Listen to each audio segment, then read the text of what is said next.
বন্ধুরা, আজ আমি চলে আসছি উত্তরপ্রাঞ্চল রামকৃষ্ণ।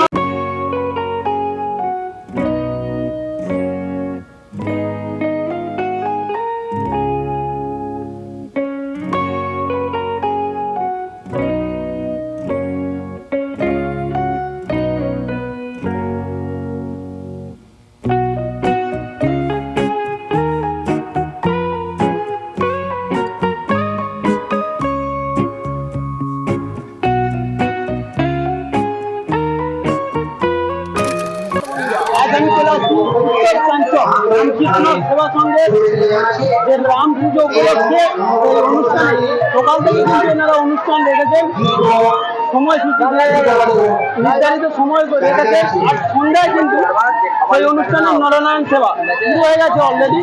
তো আমরা সঙ্গে পেয়ে গেছি ক্লাবের সদস্যদের, তার মধ্যে এক দাদা ভাই আমার সঙ্গে কিছু বলবেন। তো তোমাদেরকে সঙ্গে আমি দেখা বাংলা সুবর্ণবর্ষের প্রীতি শুভেচ্ছা ও আন্তরিক অভিনন্দন জানিয়ে। আচ্ছা দাদা, আজকে তোমাদের সকাল থেকে যে অনুষ্ঠানটা, তো রাম পুজো উপলক্ষে, তো ধরো এটা তো একটা নির্দিষ্ট দিন তোমরা ঠিক করেছো, রামনবমীর দিন পুজোটা করলে না?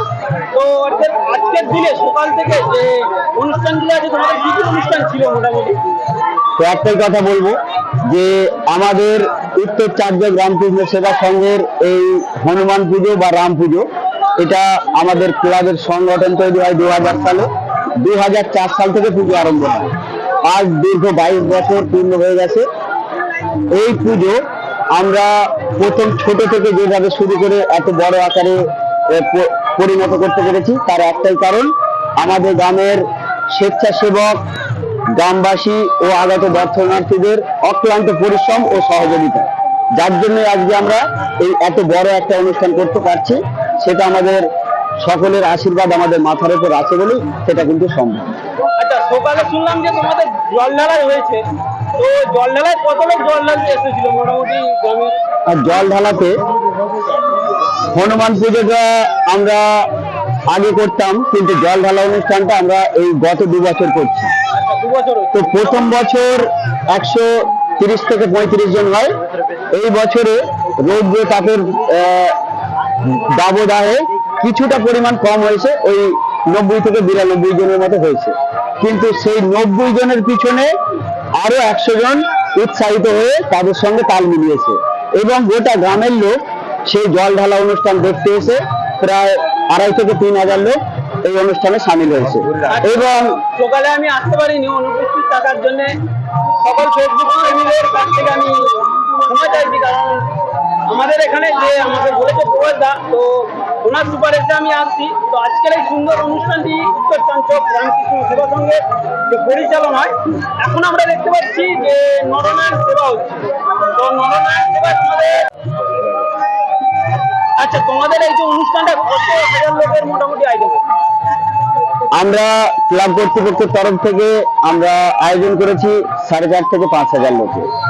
বাকি এবার কতটা লোককে আমরা পরিষেবা দিতে পারবো বা অন্য কোথাও সামিল করতে পারবো, সেটা একমাত্র আমাদের বাজরং বলেই জানে। আচ্ছা, আজকে এই যে ধরো এত লোকের আইটেম তো তোমাদের ক্লাব কর্তৃপক্ষের মানে সম্ভব নয়, তো এর মধ্যে ধরো গ্রামবাসীকেও নিশ্চয়ই সাহায্য করেছে।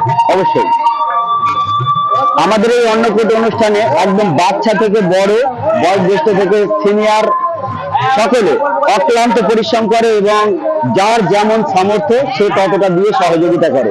আমাদের এই ক্লাবটা সম্পূর্ণ 0 থেকে আরম্ভ হয়েছিল, আজ একটা এমন স্ট্যান্ড মানে ভালো পর্যায়ে স্ট্যান্ড করেছে, সেটা সকলের সহযোগিতাতেই কিন্তু সম্ভব হয়েছে। ধরো আজকে যে নরনারায়ণ সেবা বা অন্য করে যে আপনারা আইটেম করেছেন, তো সেই আইটেমে আজকে কি কি ভোগ হিসেবে আছে?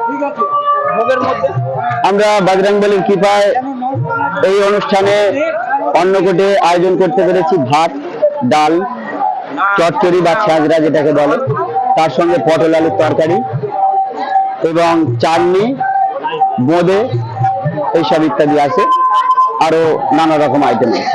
আচ্ছা, ধরো আরেকটা প্রশ্ন হচ্ছে, তোমার বিগত কত বছর এই নরনারায়ণ সেবাটা আপনারা করেছেন? আমরা 2002 সালে পুজো আপনারা উদ্বোধন করেছেন, তো কত সাল হচ্ছে আজকে এই নরনারায়ণ সেবা? বিগত 22 বছর আমরা কমপ্লিট করে ফেলেছি। প্রথম থেকে যে শুরু করেছি তখন আমাদের আর্থিক অবস্থা ক্লাবের সচ্ছল দিকটা উন্নত ছিল না।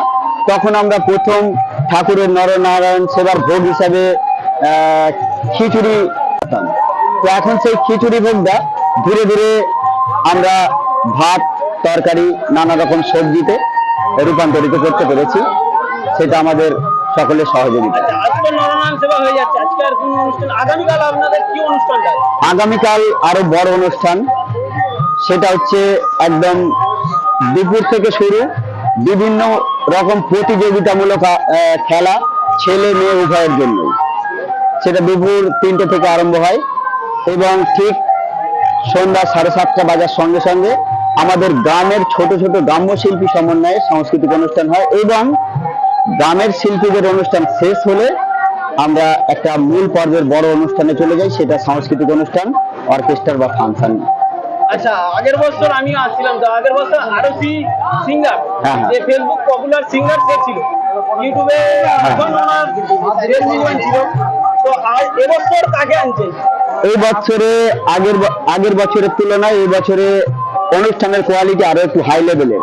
আগের বছরে আরিয়সী সিন্ধিয়া একটাই মাত্র স্টার ছিল, এইবারে 3টে স্টার আছে, যেমন আরিয়া সিং, অমিত সিং অরোরা এবং ব্যাড গার্লস ডান্স গ্রুপ। এটা হচ্ছে আমাদের অনুষ্ঠানের মূল আকর্ষণ। এবং আরো একটি আকর্ষণ, এইবারে আমাদের গ্রামে মানে যে সাংস্কৃতিক অনুষ্ঠান বা অর্কেস্ট্রা ফাংশনটা হবে, এটা একটা মহিলা পরিচালনা করবে, এটা একটা বিশেষ আকর্ষণ। তো মহিলারা সব দিক থেকে আগিয়ে, সেই হিসেবে আমরা খুব খুশি। তাহলে আজকে নরনারায়ণ সেবা হয়ে যাচ্ছে, কালকে অর্কেস্ট্রা আছে। তো সকল গ্রামবাসী বৃন্দ বা যারা অনুষ্ঠান প্রিয়সী মানুষদের জন্য কি বার্তা দিতে যাও? আগামীকাল পরিষেবা কেমন পাবে তারা? পরিষেবা আমরা প্রত্যেক বছরে যেভাবে সুস্থভাবে সহযোগিতার হাত বাড়িয়ে দেয় গ্রামবাসী বা আগত দর্শনার্থীরা, আশা করছি এবারে তার চেয়ে বেটার পাবো। তার কারণ একটাই, যে আমাদের এই অনুষ্ঠানটা গ্রামবাসীর এত প্রিয় বা ফেভারিট হয়ে গেছে, যেটা মানে মুখে বলে তার ব্যাখ্যা করা যায় না। এবং এই অনুষ্ঠানটা আমাদের শেষ হওয়ার সময়ে পরের দিন মানে 15ই বৈশাখ আমরা ঠাকুরটা নিয়ে প্রতিমা নিরঞ্জন করি। এটা হচ্ছে গ্রামের শোভাযাত্রার মাধ্যমে। ধন্যবাদ। নমস্কার।